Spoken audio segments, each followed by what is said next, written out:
The Alliance for Equality of Blind Canadians is pleased to bring you training on a variety of assistive technologies. Please like and subscribe.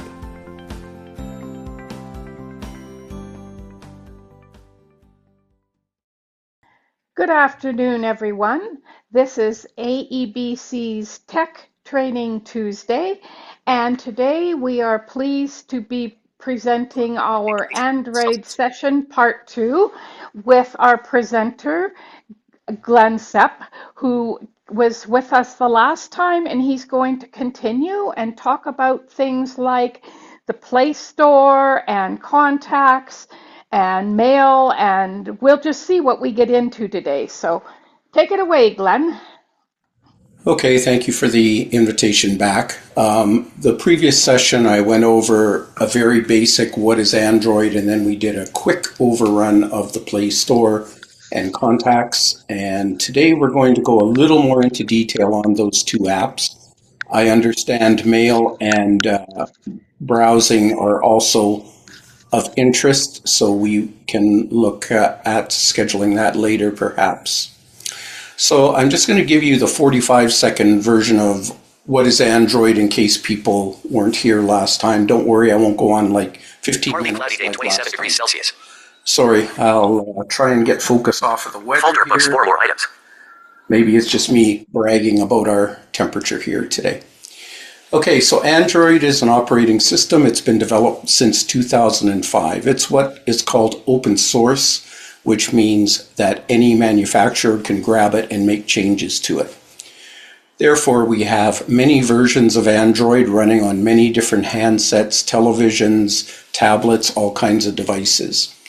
So all of these different variants of Android are great because it gives great flexibility, but it does add to the training difficulties, as you can imagine, because every manufacturer might have a little bit different way of doing things. So for instance, Samsung, the other huge player in the Android market, at least for handsets, they might have their own apps to do things, whereas I use a Google Pixel, which is as close to what I would consider pure Android as anything. So my training might be a little different than what you will see if you have a different handset or are running different programs, of course. So today we're going to be looking at the Android Play Store and contacts. And I'm sticking to the out-of-box experience of those that you receive with Google. If you're running a Samsung, chances are you will have a different program. So what we're going to do is start with a quick tour of the Play Store. So I'm sharing my screen of my phone, and I forgot to do one thing. So that what I'm going to do first is go into settings and turn it on to demo mode, just so that we don't get interrupted by notifications. So settings. Bear with me 1 second. Minimize driving, not demo. Demo. Okay, everyone can hear my phone talking? That's a question, yes? Yes. I can. Okay, thank you. Okay, next I'm going to go in and navigate up button. Get into the Android store. Back button. Home button. Home screen 1 of 2. Home screen 1 of 2. Tuesday made Harley folder book settings. Calendar has 2 contacts. Folder smart home 4 more items has notification. Folder shopping 4 more items. Okay, and I have my Android Play Store under shopping. Amazon shopping. Skip. Play Store. Play Store. And it's just opening up. Scale your social media content. Heading. iPrompts for creative work. Search tab. Okay. So the Play Store, when it comes up, has a main screen. And let's just quickly talk about the major functions of the Play Store. Basically, it's a way to go and discover new apps, to find apps, to download them and install them. The other major function, of course, is to pay for the apps, because nothing runs for free or very little anymore. You'll either pay a one-time fee for an app, or a subscription, which is an ongoing charge, usually per month. So the two areas that we are going to look at today are the subscription area, where you can adjust your payment methods, etc. And then we're going to go and find an app. Now, the main screen has several tabs at the bottom. Games, tab. New and noteworthy. Heading. Turn your photos into immersive. Learn games, tab. Games. Selected. Apps, tab. Apps. Search, tab. Search. Books, tab. Books. Annotation button. Okay, so that's where you would go and look for different items. But we want to look at the first screen, where we go in and adjust the settings for our user to look at what apps we have and to look at payment methods and things like that. 1415. Selected. Preview. Tab. Window. 1415. Turn your photos into immersive video.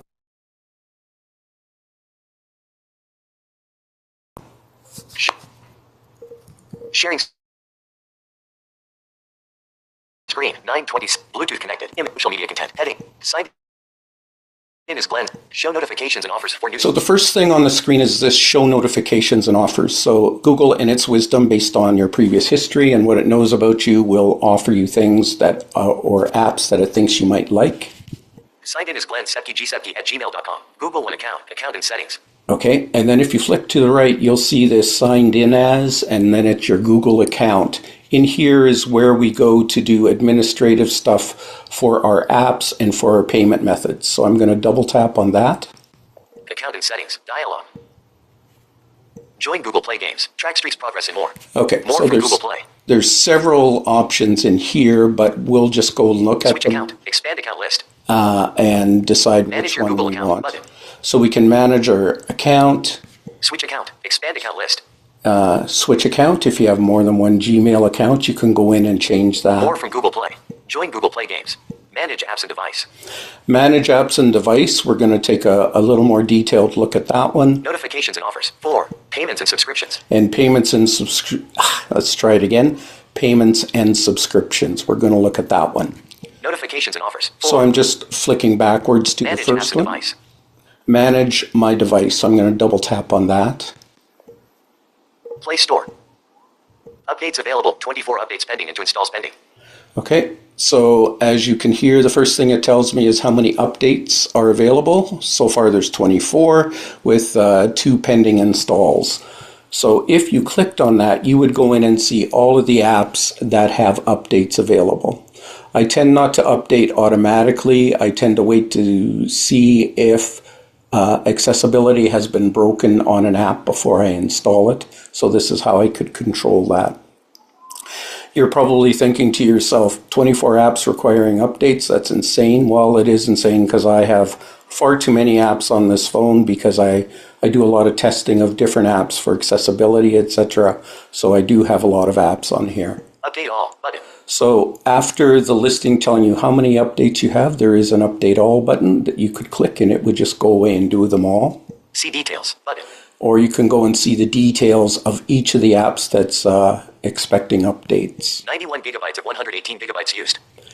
And then we see that I have, my phone is 91 gigabytes of 100 and whatever. So that tells me that I'm about half full on my phone. 77% progress bar. Or 77%. Sync apps to devices. No devices sync disabled. Okay, and there's other stuff in here, but basically I wanted to show you this is where you would come to look at what updates are pending, and you can go in and choose the updates if you want. There's also a setting where you can say just go ahead and update, and it would tend to do that in off hours overnight if it's connected to Wi-Fi. Back button. So I'm just going to click on the back button to go back to the previous screen. Other devices. Tab. Window. Kids. Tab. Scale your social media. Scale your social media. Where are we here? Tango. Live stream. Ebony, the King's Return. Game, back, button. 14:19. No to Bluetooth connect. iPrompts for creative workflows. Oh, fast AI. Scale your show. Double tap the high toolbar button. Stop share button. Okay. Speech rate 68%. Scale your social media content. Heading. Show notifications and offers for new notifications available. Button. Okay, there's... Signed in as Glen Sepke, G7. Okay. Sorry, I went back Play Store one on too left, many account settings. screens. Dialog on right. Okay, Account I'm settings. back in Dialog. where I clicked on my account. Manage apps and device. Notifications and offers. Payments and subscriptions. Payments and subscriptions. So let's go into there. Don't worry, I'm not going to reveal any credit cards, so don't get anything to write with. Play Store. Redeem code. Okay. Budget and history. Subscriptions. Purchase verification. Payment methods. Okay, so in here, the major areas that you're interested in are payment methods. This is where you go in and add a credit card or a code. You can get codes on cards where you enter digits, and it will give you so much money in your account to allow you to buy apps, etc. If you don't want to use a credit card. So that is the payment methods. Purchase verification. Purchase verification. In here, you can go and set when from the Google Play Store what type of thing, and that could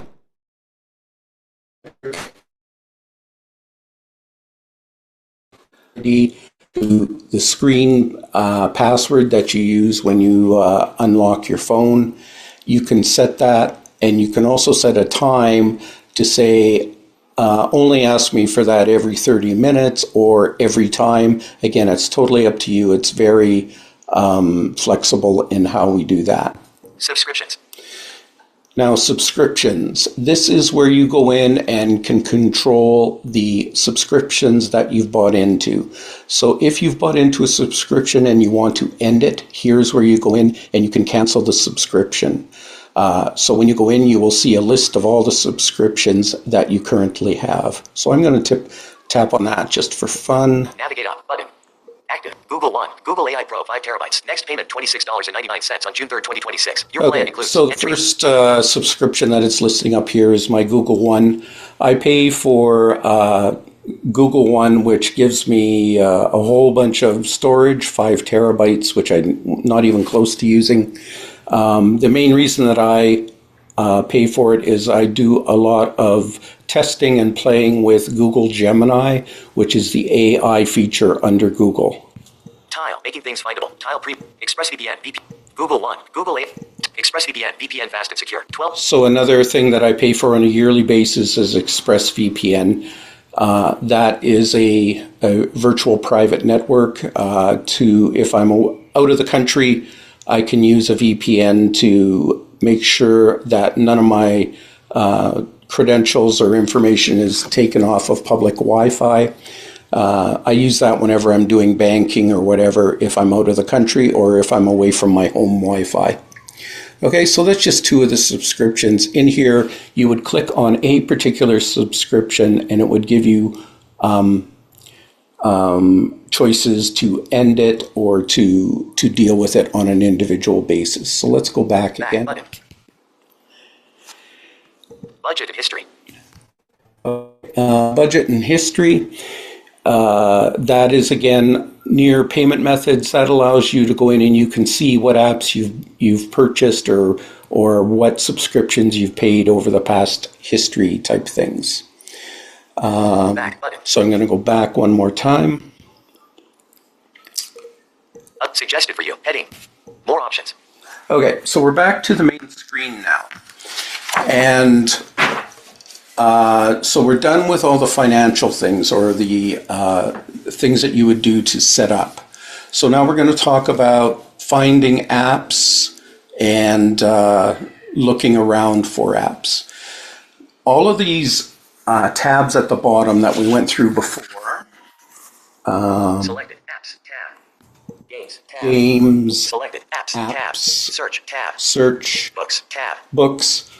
All of those are just basically different views of everything that's available to you on the Play Store. Now this can get really overwhelming because there's many apps that you can go and look for, or books or whatever. So what I tend to do is, if I'm looking for something to add, I would use search. Search tab. So I'm going to Search. click on Selected. search. That allows me to search for a particular app that I want to install. Books tab.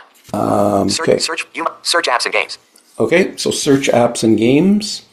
So what you would do is tap on that. Editing. Edit box. Search apps and games. Showing Gboard.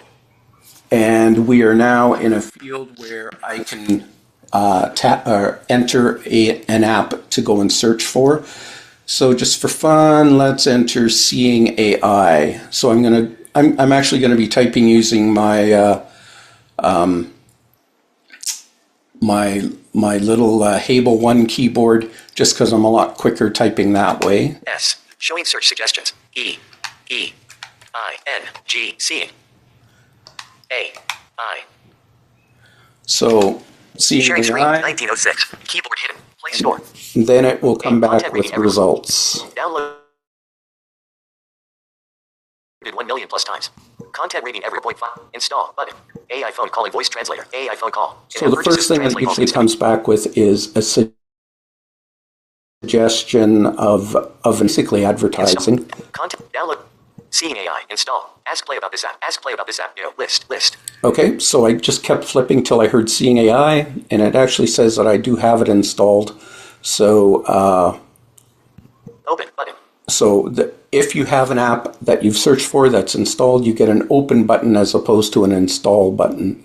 So let's go back to the previous one that it suggested. Install button.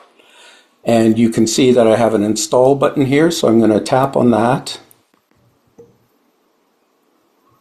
Content rating everyone. Downloaded 1 million plus times. Average rating 4.5 star. Cancel button. Average rating. Content rating. Downloaded 1 million plus times. Seeing AI. Install. Download content. Hang on. Seeing AI. Translate calls instantly. Downloaded 1 million plus times. Content rating everyone. Average rating 4. Open button. Okay, so in the background it did an install of the app, and then it offers me an open button. It looks like this app allows you to translate phone calls from different languages. I don't really care about it. I just wanted to use it as an example. Let's see. I'm just looking through my notes to see if we've covered everything for the Play Store here.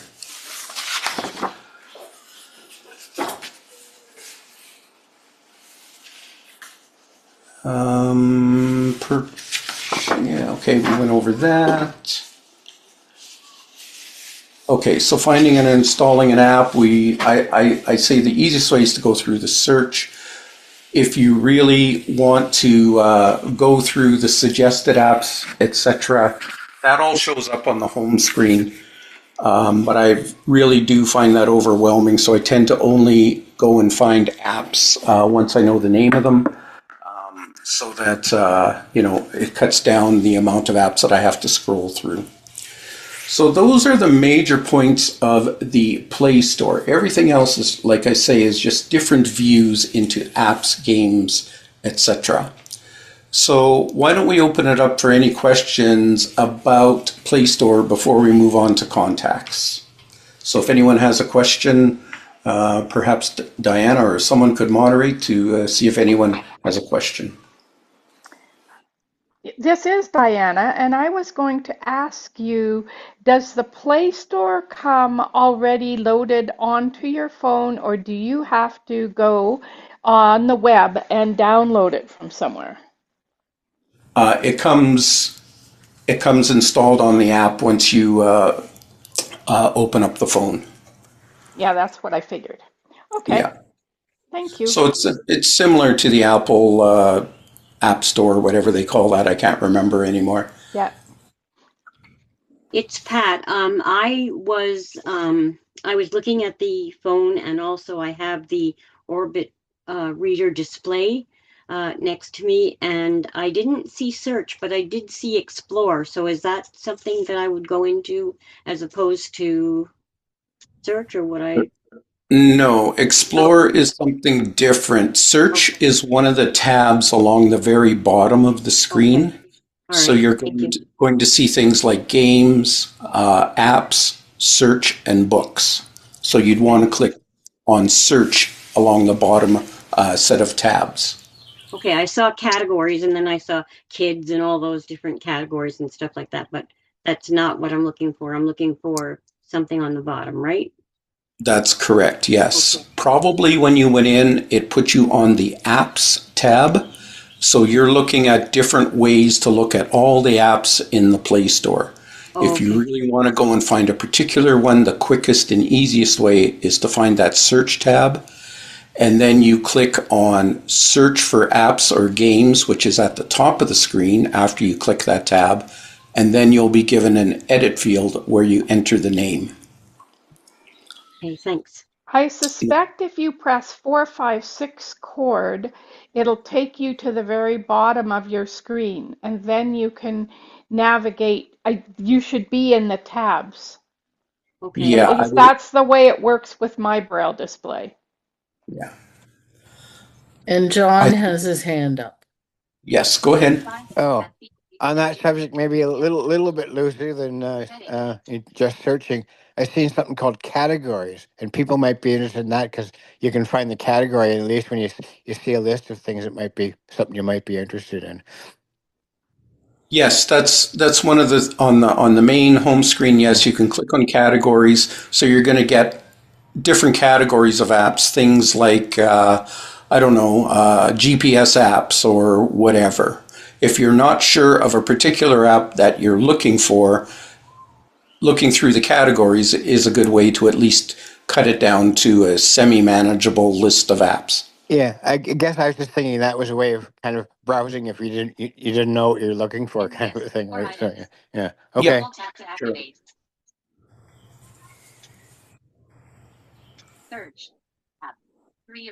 I found the search. Good. Thank you. Thank you for the cord, Excellent. Diana. I really appreciate that. That helped. Okay, any other questions, or shall we move on to contacts? Yeah, you're good. Okie doke. I'm going to hit my home button and go and find contacts to open that up. Just as a user tip, Android has two ways where you can find the usual home, back, and running apps buttons.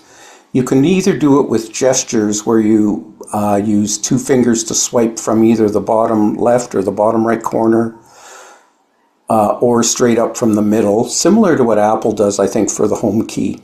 Or there is a settings where you can put those buttons as virtual buttons on the bottom. And I just find that easier because I know exactly where those buttons are always going to be. That's a personal preference, but I just wanted to point out that that is available for people to use. Home screen 1 of 2. Home. Tuesday, May 20th. Harley clap fold. Setting. Calendar. Contact. Folder. Contacts. Okay, so contacts. Double tap here to open up the contacts app. Folder. Smart home. 4 or more item. Contacts. Contacts list. Okay, so we're immediately brought into our contacts list. Across the bottom of the contacts, we have several tabs. Simon Sepke. Selected. Contacts. Tab. Simon Sepke. Whoops. Taylor Novoliak. Selected. Contacts. Tab. Highlights. Tab. So we have contacts, highlights, Organize. Tab. organize. So by default, tab. whenever you go into Selected. contacts, Tab. you're going to be put on the contacts tab. Now, at the top of each of these screens, there is a search area. Ruth Hayden. Favorites. Heading. Favorites. Roy Sepke. Let. Search button. Signed in as Glen Sepke. Search button. Search contacts. Edit box. Okay, so near the top, there's always, regardless of what tab you pick, There's an edit box where you can double tap and then search for a contact. And the reason you would search for a contact is either maybe you wanted to phone them or change their information, etc. Underneath that, depending on what categories you have set up, because it's very flexible, you can add contacts to your favorites or to your family or whatever. So those major contacts are going to show up first under their different headings. And then ultimately you'll get into a list of all of your contacts. So the major tab that you're going to be working in the most part is the Contacts tab. We'll go over what the other tabs do in a couple of minutes here. So one of the major things that you want to do, especially if you've just gotten a new phone, is to add a contact. There's three major ways that you can use for adding a contact. There's a create contact right on this main screen. Let's see if I can find it here. Search button. Signed in as Glen Sepke, gsepke@gmail.com. Google One account. Account and settings. Okay, so almost in any of the Google apps, you're going to get this thing that who you are signed in as. That's just to remind you that, you know, backups and everything will be going to that Google account. All contacts button. So I have a button here, all contacts. View labels button. Show list filters checkbox. Favorites.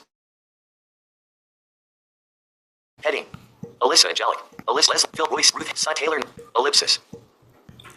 Hashtag taxi. Capital A. Okay. Selected. Contact highlights. Tab. Selected. Contact. Just let me double check my No work here and see where that create button is. I think it's near the top. Contacts, which is... Yeah, so where did it go? Yeah, it's right Capital beside B. the search button. Oh, thank you. It shows up as a plus. I don't know what the speech says. No But yeah. contacts. Signed in as Glen Sepke, gsepke@gmail.com. Search button. Search contacts. Signed in as Glen. All contacts button. View labels button. Show list filters checkbox. Create contact button. Finally, thank you. So I'm going to double tap on create contact. Contacts. Tooltip. Create contact. Add to favorites button. Save button.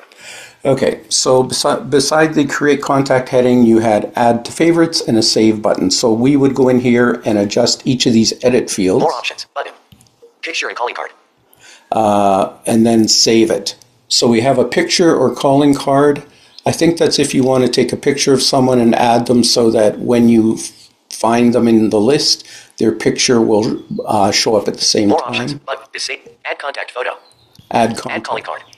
And add calling card. There must be a difference between photo and calling card. I'm not, maybe a calling card is a subset of the fields, maybe with just phone numbers, etc. First name, edit box. Okay, so now we're into the edit fields. For first name, I would fill that in. Back button. Whoops. Add contact photo. Window contacts. Add first name, edit box. First name, sorry, I touched elsewhere on the screen. Last name, edit box. Each of these you would go in and edit. First name, last name. Edit box, company. Company, if they have one, that's not necessary. You don't necessarily have to fill in. +1 box. Phone mode. Okay, number to phone information, which always causes problem for people. So when you're first creating a contact and typing all this stuff in, you're going to get a phone and it's going to default to +1, which is basically the country code. So if it's a phone number in the US or Canada, you can just leave that alone. If it's elsewhere, you can tap on the +1 and pick a different country code so that the phone number will be prefixed with that country code. Region letter C emoji, region letter A emoji. Region C and A, I think, stands for Canada and America. If you picked a different country code, that label would change. Delete button. Add phone button. Delete button. Add. Edit box. Notes. Add phone. Delete button.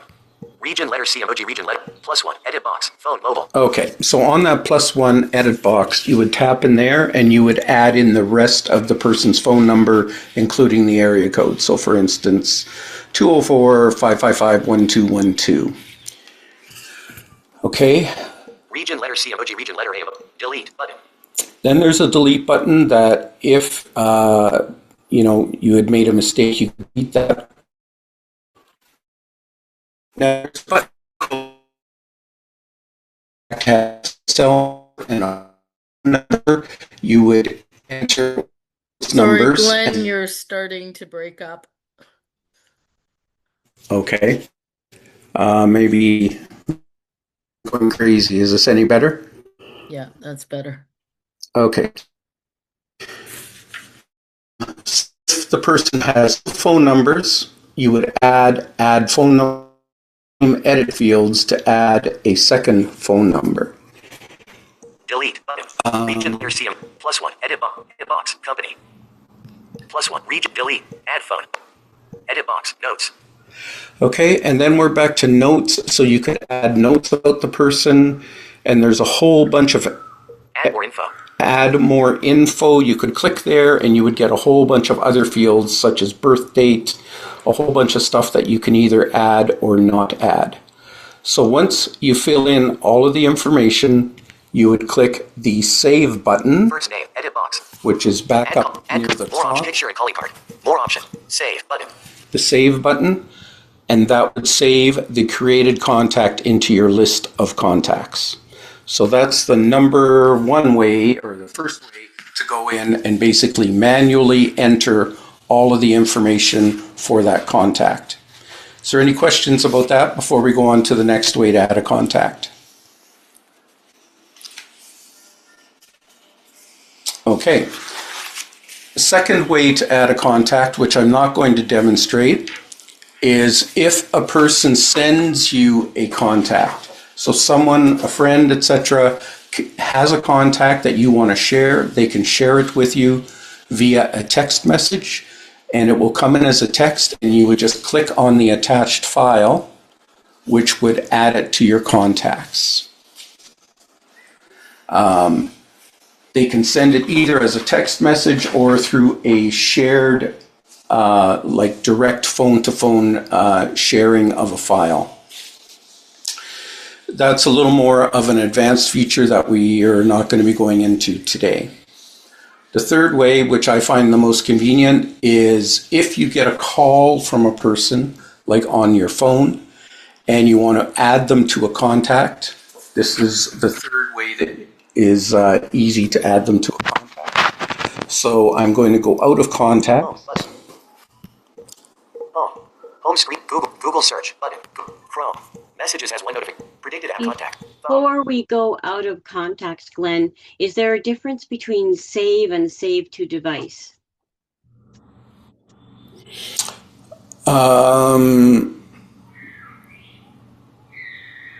Where do you see save to device? I don't recall seeing that.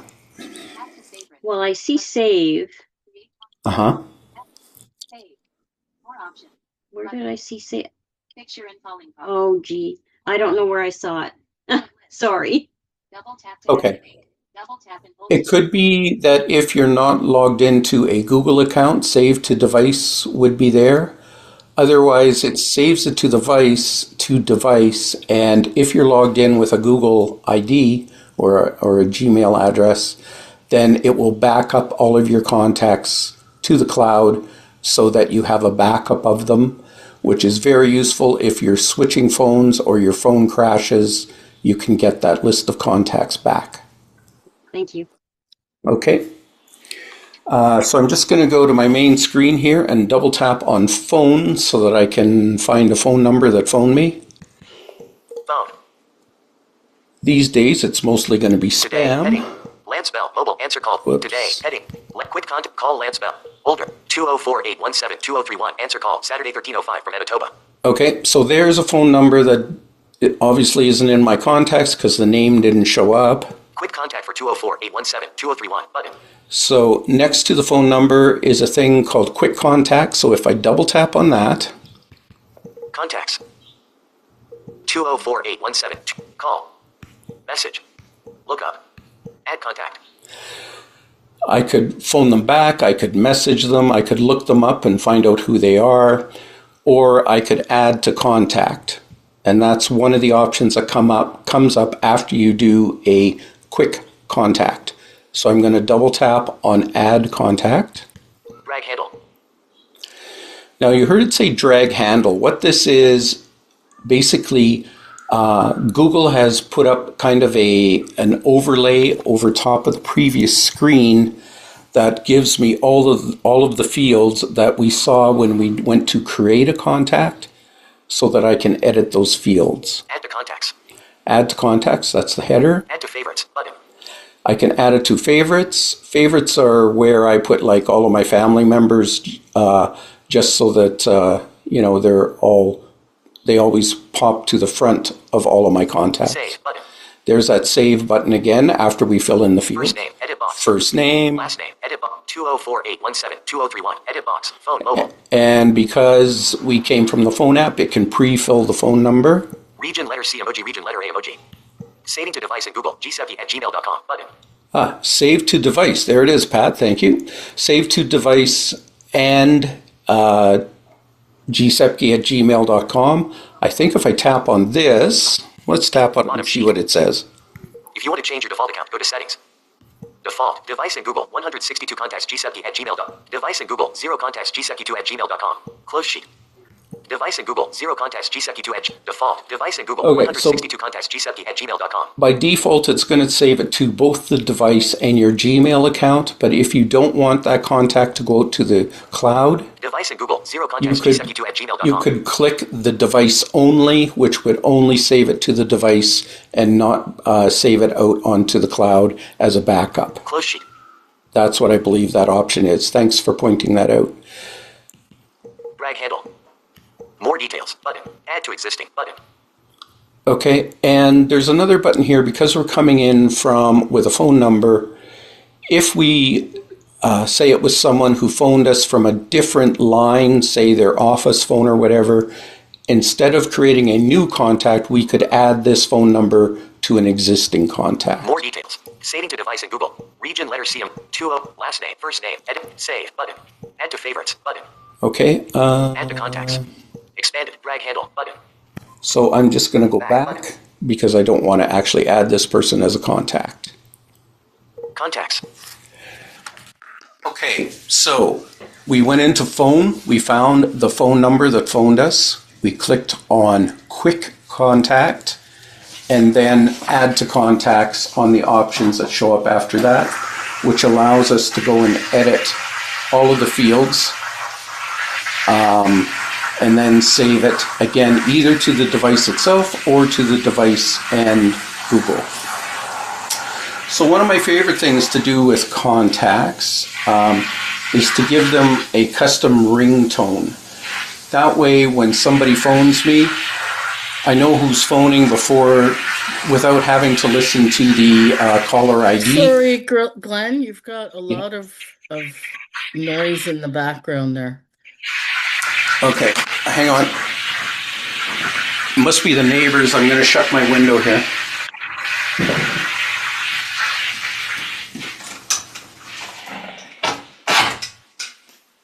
Hopefully that's a bit better. Yeah, that's much better. Thank you. Sorry, I'm not being very professional here, but we're muddling through. That's okay. So one of my favorite things is to assign custom ringtones to contacts so that I know who's calling before having to listen to the caller ID. So I just wanted to give a quick demonstration on how to change that. So we would go and find a contact of interest. So I'm going to go back to the contacts app. Recent apps, phone. Screenshot, button, phone. Contacts. And the way I did that is I went to the currently running apps and I picked contacts just to get back in here. Add contact photo. Add calling card. Cancel, button. I'm going to cancel this create contact Advocacy that we were pharmacy. doing. Alex Holyoke. Advocacy Pharmacy. Alyssa Angelic. Alex Holyoke. So we'll pick this Contacts. person. Add to favorites. Button. Edit contact. Button. Contact settings. Button. Two-tree construction. Okay, so instead of going to edit the contact, what you can click on is the contact settings, Contact settings. Button. which is up Edit contact. Button. just after the Contact edit settings, contact. So edit contact settings. Reminders. Contact ringtone. Default schools out. Okay, Contact settings.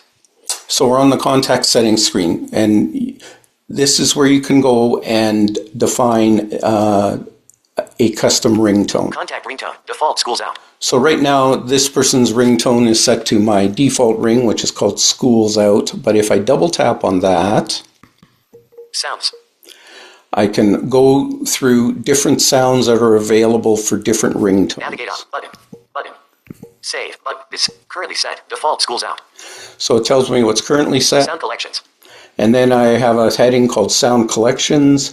And Google divides their sounds into My sounds.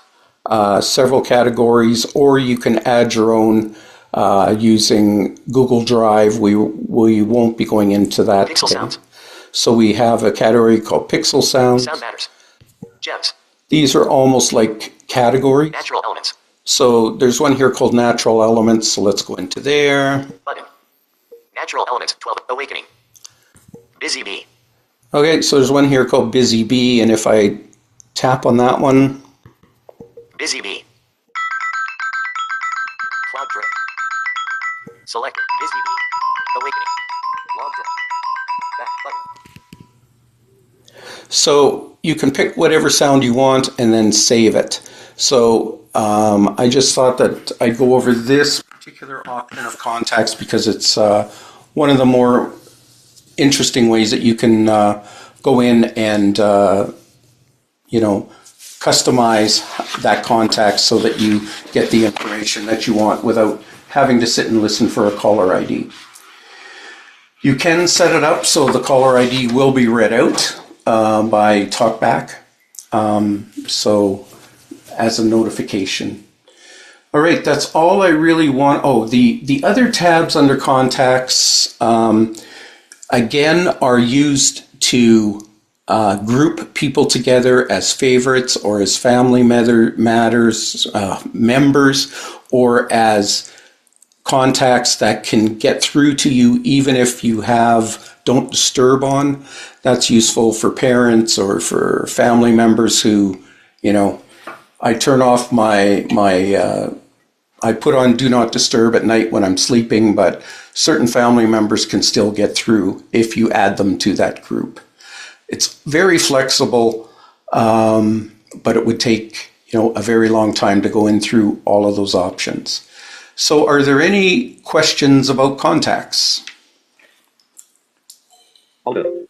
I have a question. I just was wondering, I don't know if I would do this myself anyway, but if I were to switch phones and I wanted to transfer my contact from the one phone, how would I do that? If you're logged into the same Google email address or the same Google ID on both phones, and you have backup of contacts turned on, which is under settings, under backups, you can tell it to back up the contacts. When you move to the new phone, it will bring all of those contacts back into the new phone. Oh, it's as easy as that. Oh, okay, well, thank you. Yeah. Because you're logged in basically to the same account on both phones, that data will get copied across. Oh, great. That's great. Yeah. Thank you very much. Not a problem. Anyone else? Here's a Braille question. Do Yes. you know if, for example, on the iPhones, we can, using a Braille display, press H chord and get to that activates your home button. Does that work on the Android phone as well? Do you know? I'm pretty sure it does. Pat, can you chime in with that one? You're a Braille Yes, it user. does. Yeah, it does. Okay.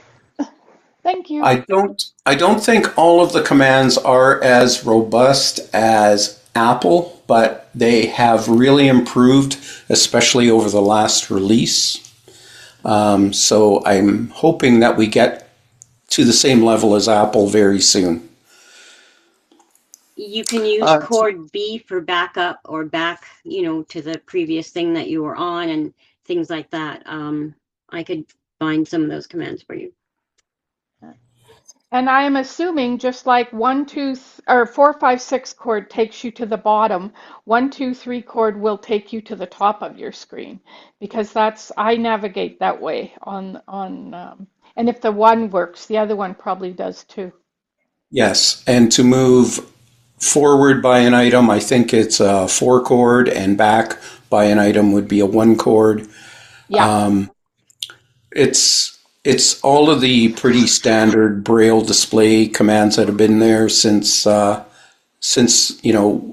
standalone It's note Braille and takers. speak practically. Since Braille and speak. Yeah.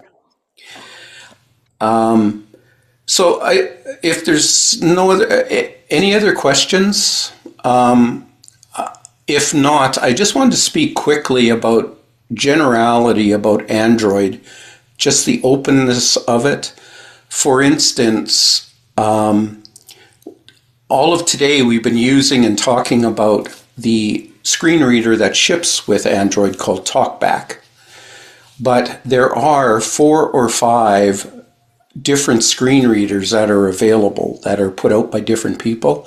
So it'd be just like in Windows, you have JAWS, you have Narrator, you have NVDA. On Android, you would have several different screen readers that you could choose from. And I just learned of one today called Hear See. It's produced by someone in Turkey, I believe. And the virtual Braille keyboard support for it is supposed to be incredible. Similar to on Apple, where you can navigate the entire system through the virtual Braille keyboard. So I'm going to be playing with that. So I think it's really interesting that we're in a system now that you can go and not only customize the phone the way you want it, but you can even go as low as changing out the screen reader that you're using. And each of the screen readers have, their strong points and maybe weaker points.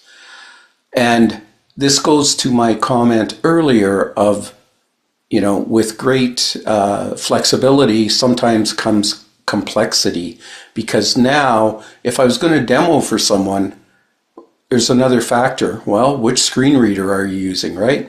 It's the same thing as if you go for training, you always have to specify, are you going to be using NVDA or JAWS or Narrator? That's going to be the same thing on Android. So I just thought I would point that out. Oh, all right. How do you find the list of those? Okay. At the very bottom of the notes that I've given a couple of resources. There's a mailing list for Android users or accessible Android users. And there's a website. Just let me make sure if I can find the website here.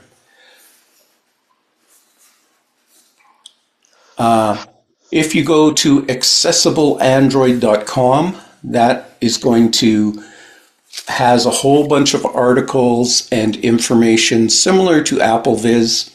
Okay. There's also a podcast called Android Accessibility.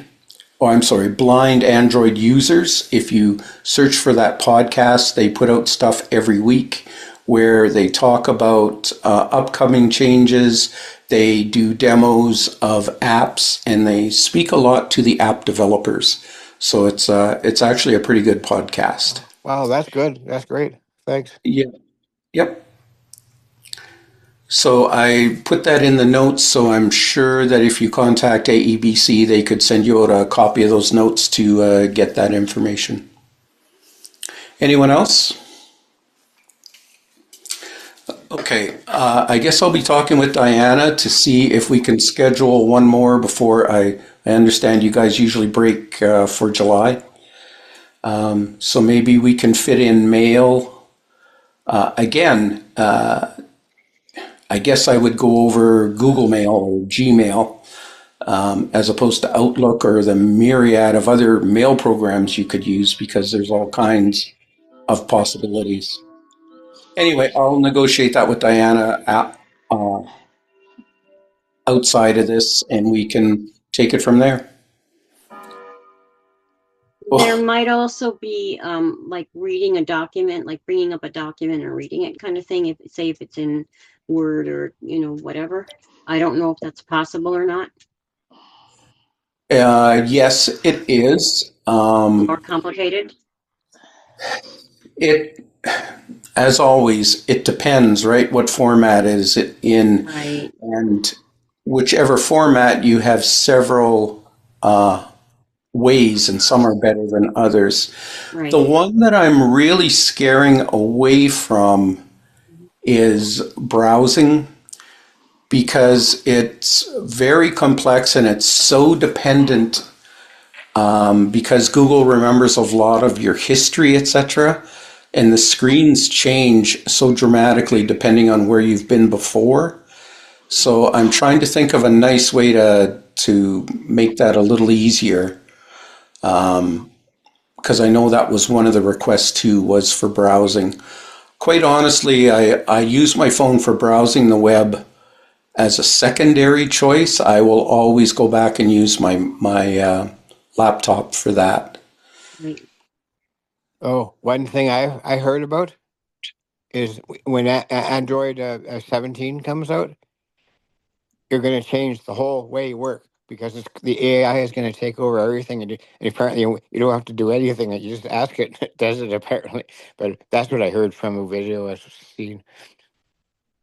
Yeah, that was announced last week at the Google I/O thing, and it's true that Gemini, which is Android's version of AI, is going to get integrated into a lot more things.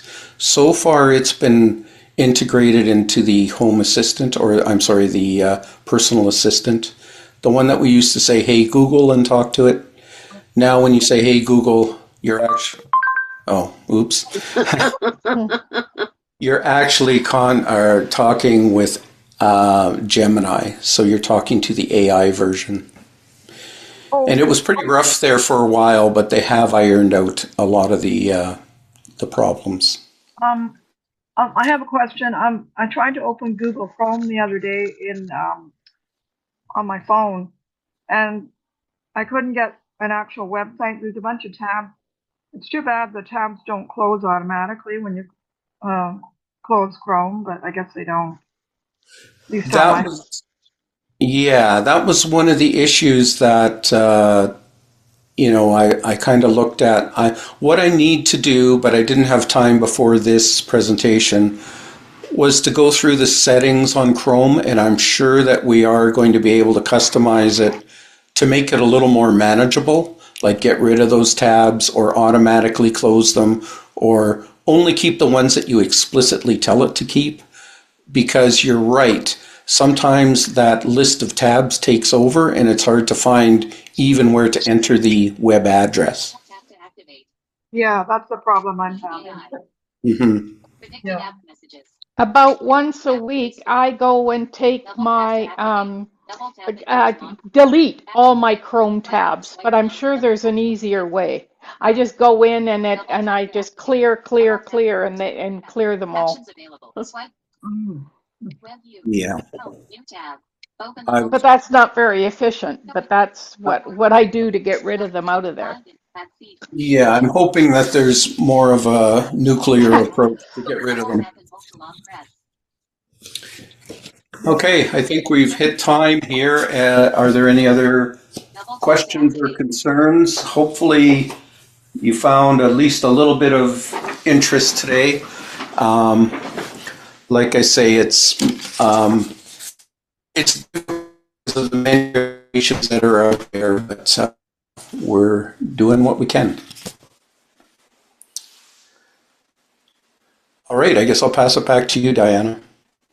I just want to say thank you, Glenn, for doing these because, I didn't realize, but I'll tell you, having the Braille display right next to me and, keeping my finger on it and watching what's coming up and hearing it at the same time makes it so wonderful. And you explained it so well. Thank you. Oh, well, not a problem. Thank you for those kind words.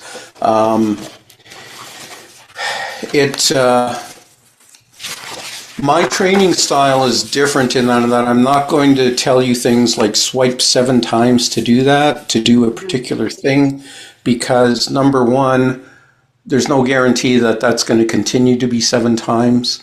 And what I really try and get people familiar with is recognizing the patterns and recognizing, this is how I did this over here. Probably it's going to be similar here.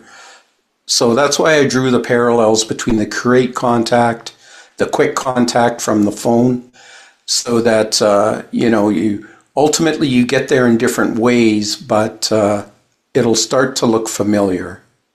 So that's the way that I have always looked at training, good or bad, but it's because the world changes quickly, so nothing is rote and nothing stays the same.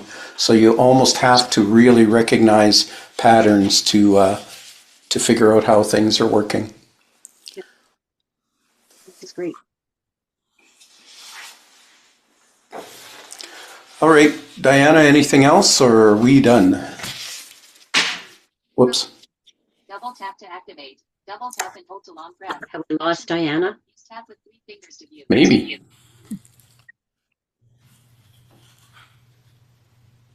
Well, then I put it back to Amy. Am I back now? You're back. are. You're back. Okay. I've been talking for the last 5 minutes and you didn't hear me. I'm And sure it was stellar. Oh, it was. It was. But thank you very much, Glenn. And we are going to be looking forward to part 3 on our AEBC Android set of presentations. So thank you very much. Thank you for checking out our content. To learn more about the Alliance for Equality of Blind Canadians, please visit www.blindcanadians.ca. And if you haven't already, please like and subscribe.